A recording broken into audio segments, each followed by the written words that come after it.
Hello students, I'm Monica. Today we will read relation between voltage and current. In the previous classes, we have discussed about the voltage and current also, and we have solved many numericals on this topic. So today we will see what is the relation between voltage and current. So here is the हमने अब तक क्या पढ़ा? Potential difference किनके बीच में होता है? किसी कंडक्टर के टू पॉइंट्स के बीच में जो पोटेंशियल डिफरेंस होता है, तो हम लिखेंगे यहाँ पर potential difference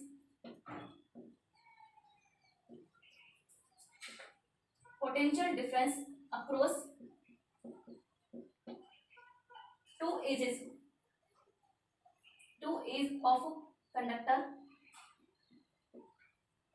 is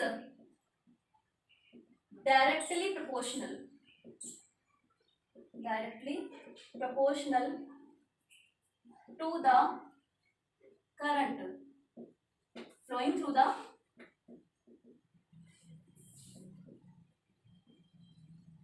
conductor. What is saying here? Potential difference across two edges. आपको पता है आपके कंडक्टर लाइक दिस, ये मैं कंडक्टर बना रही हूं,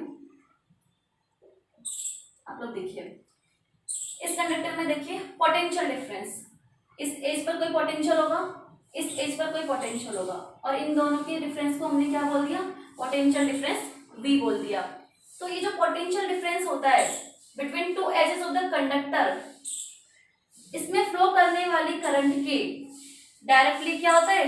प्रोपोर्शनल होता है. अगर मैं इस थ्योरी के अंदर मैं एक कंडीशन और ऐड कर देती हूँ. एक कंडीशन मेरी क्या? फिजिकल कंडीशंस मेरी कौन सी होगी? फिजिकल कंडीशंस होगी मेरी टेम्परेचर, ह्यूमिडिटी, प्रेशर एक्सेट्रा. ये मेरी तीनों कंडीशन या मेरी जो फिजिकल कंडीशन है सारी की सारी, वो क्या होनी चाहिए? कांस्टेंट होनी चाहिए. क्या होनी चाहिए मेरी? ये कांस्टेंट. अगर मैं कोई कंडक्टर ले रही हूँ और इस कंडक्टर में ये वोल्टेज इसमें फ्लो करने वाली इस करंट के डायरेक्टली प्रोपोर्शनल हो रहा है, और साथ में मैं ये कंडीशन ले रही हूँ कि इसके ऊपर लगने वाले सारे physical conditions, temperature, humidity, pressure etcetera, if remain constant, then इस पूरे लॉ को हम क्या बोल देंगे? इस पूरे लॉ को हम बोल देते हैं ओम्स लॉ. क्या बोल देते हैं हम इस पूरे लॉ को? Ohm's law. तो ओम्स लॉ हमारा क्या बोल रहा है? If the potential difference across two edges of the conductor is directly proportional the current through flowing this conductor. लेकिन साथ में क्या होनी चाहिए? फिजिकल कंडीशंस क्या हमारे? टेम्परेचर, ह्यूमिडिटी, प्रेशर एक्स्ट्रा, जितनी फिजिकल कंडीशंस है हमारी क्या होनी चाहिए? कांस्टेंट होनी चाहिए. But why we standing physical condition constant? Because if temperature is varying then electron क्या करेंगे? फास्ट मूव करने लग जाएंगे. इलेक्ट्रॉन फास्ट मूव करेंगे क्योंकि टेम्परेचर का इफेक्ट पड़ता है इलेक्ट्रॉन के मूवमेंट्स पर. तो इलेक्ट्रॉन जल्दी जल्दी मूवमेंट करेंगे तो हमारी करंट क्या हो सकती है? बढ़ सकती है. तो वहां पर हम लोग नहीं बोल सकते कि आपका जो V है वो डायरेक्टली प्रोपोर्शनल होगा. यहाँ पर डायरेक्टली प्रोपोर्शनल होने का मतलब ये है कि जितना V में इफेक्ट पड़ रहा है उतना ही इफेक्ट किसमें पड़ने वाला है? उतना ही हमारे करंट में इफेक्ट पड़ने वाला है.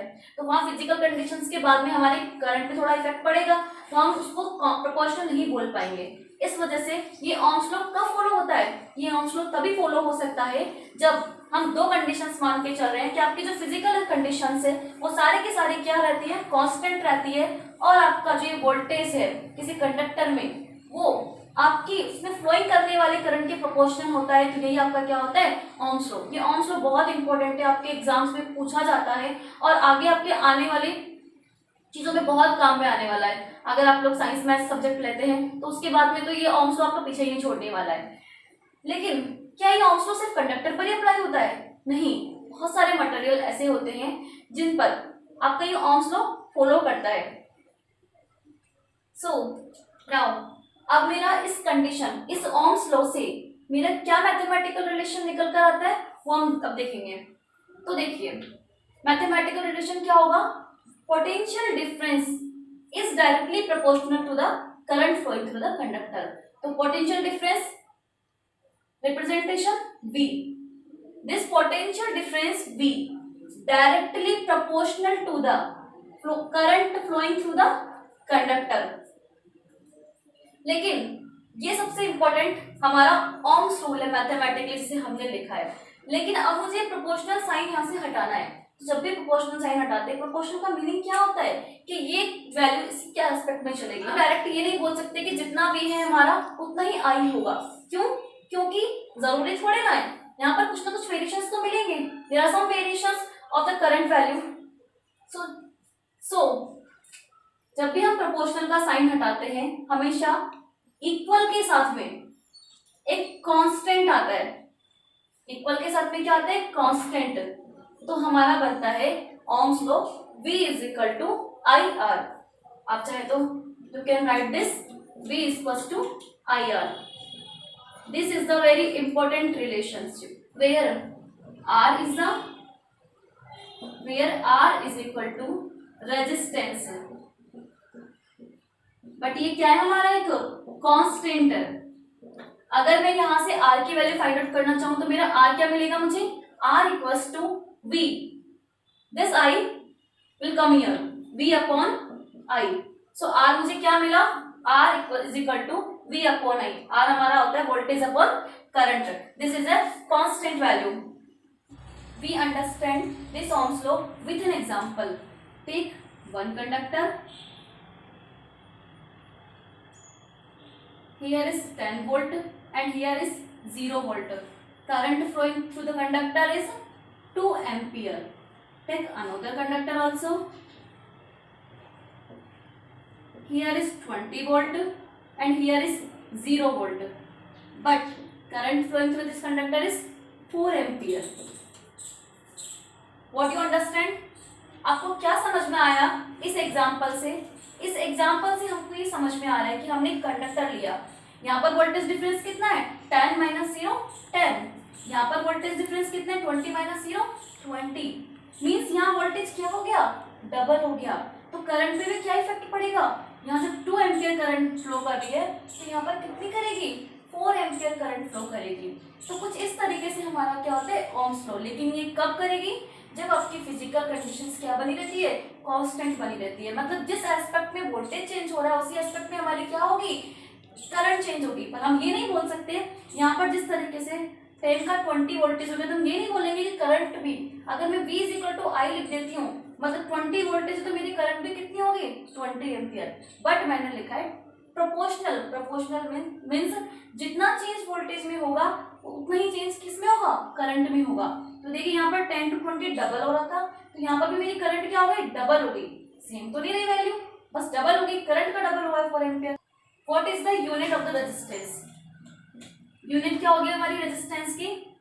R इज इक्वल टू हमारे पास होता है V अपॉन I। V की यूनिट क्या होती है आपके पास? Volt.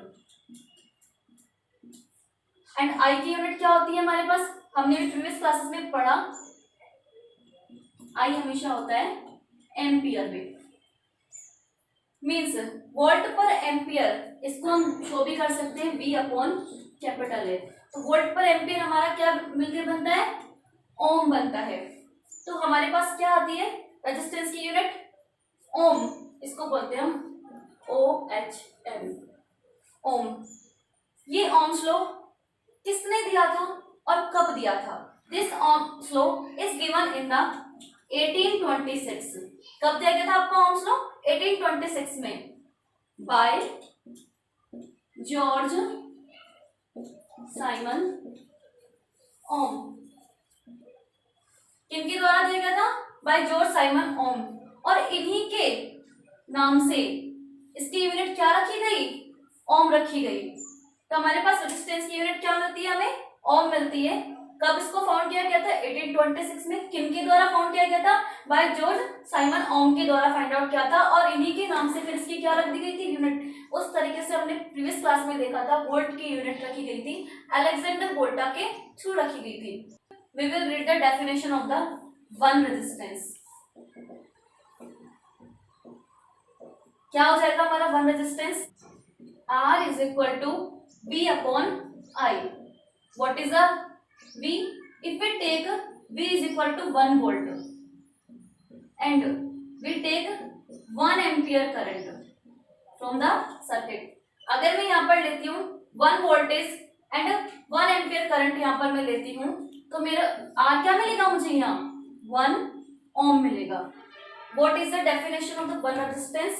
If the potential difference of two edges of any conductor is 1 volt and current flowing through the conductor is 1 ampere, then resistance will occur 1 ohm. Let's next topic. We understand the graph of the Ohm's law. Here we taking V and here is I. V proportional I means जितना मेरा V में change होगा उतना ही मेरा I में change होगा. If we taking 1 2 3 1 2 3 here, then अगर मेरा V में यहाँ पर 1 चेंज हो रहा है तो मेरा I में भी कितना होगा 1 चेंज. तो इसके रिस्पेक्ट में मैं ग्राफ बनाऊंगी तो मुझे कहाँ मिलेगा यहाँ. इसी तरीके से अगर मेरा 2 चेंज हो रहा है और ईयर भी यहाँ भी मेरा 2 ही चेंज होगा तो मेरा ग्राफ क्या मिलेगा इस तरीके से मेरा ग्राफ मुझे आगे तक मिलता जाएगा. और अगर मैं इन पॉइंट्स को ज्वाइन करती हूँ तो मुझे इस तरीके से स्ट्रेट ग्राफ मिलता है. ठीक है, तो मुझे क्या मिला प्रोपोर्शनल ग्राफ कुछ इस तरीके से मुझे मिलता है बिल्कुल स्ट्रेट. तो ये कहने का मतलब ये हुआ कि जैसे जैसे मेरा V वेरी करेगा वैसे वैसे मेरा क्या वेरी करेगा I वेरी करेगा. ठीक है, next we will understand here slope. If I taking the base at an angle theta and if we join this line here, then इसके रिस्पेक्ट में देखिए अगर मेरी ये V है तो मेरी यहाँ पे क्या हो जाएगी ये V हो जाएगी. और इसके रिस्पेक्ट में अगर मेरी ये I है तो मेरी ये क्या हो जाएगी ये मेरी हो जाएगी I हो जाएगी. तो आप देखिए स्लोप ट्रिग्नोमेट्री के अकॉर्डिंग tan थीटा हमारा क्या होता है परपेंडिकुलर अपॉन बेस. तो परपेंडिकुलर क्या है मेरा V, बेस क्या है मेरा यहाँ पर I. तो मुझे क्या मिल गया स्लोप V अपॉन I. और V अपॉन I मेरा क्या होता है यहाँ पर R होता है और R मेरा क्या है कांस्टेंट है. This is the slope. जिस तरीके से हमने R यहाँ कांस्टेंट लिखा है, क्या R हमेशा हर मटेरियल के लिए कांस्टेंट रहता है नहीं. R सिर्फ हम ओम्स लॉ में मान के चल रहे हैं कि कांस्टेंट रहता है. बट जैसे जैसे अदर मटेरियल्स में क्या होता है कि वोल्टेज डिफरेंस के साथ हमारा R भी क्या होता है चेंज.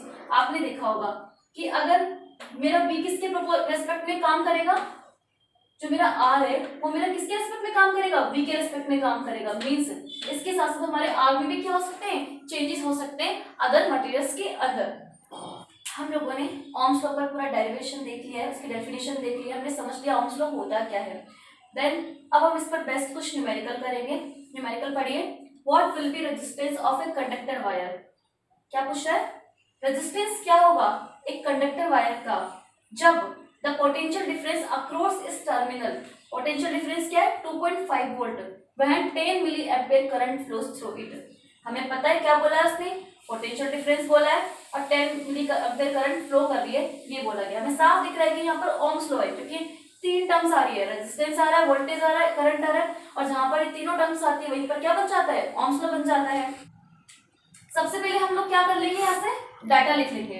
डाटा मीन्स हमें क्या फाइंड आउट करना है रेजिस्टेंस फाइंड आउट करना है. तो ये रहा resistance.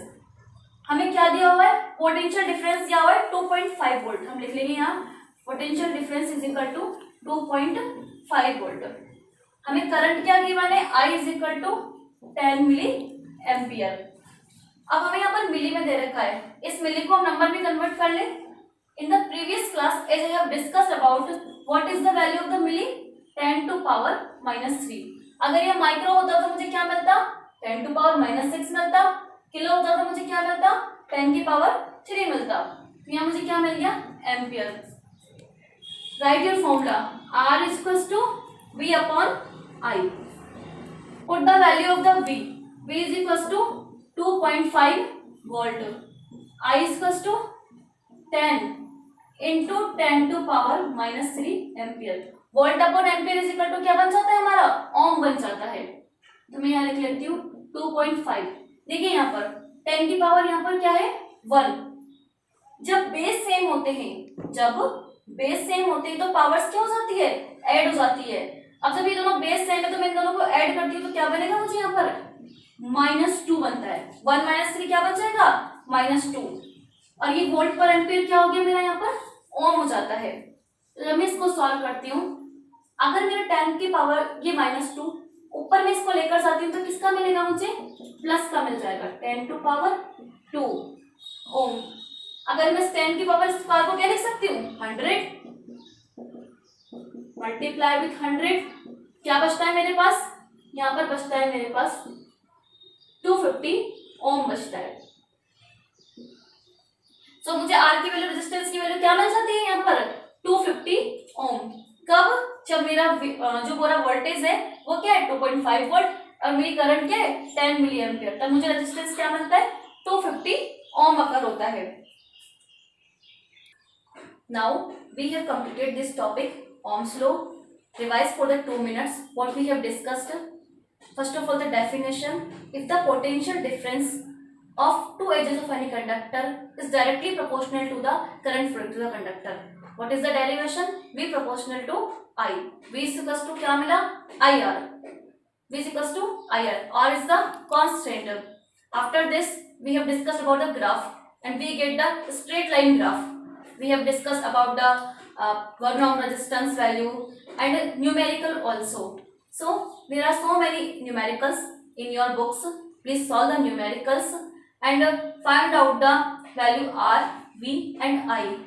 Please revise this topic voltage, current and Ohm's law, because this is the important topic for you. If my video is better for you, please like, comment and share my videos to all the students which have required of this video. Thank you for watching my video. We will meet tomorrow with the next topic.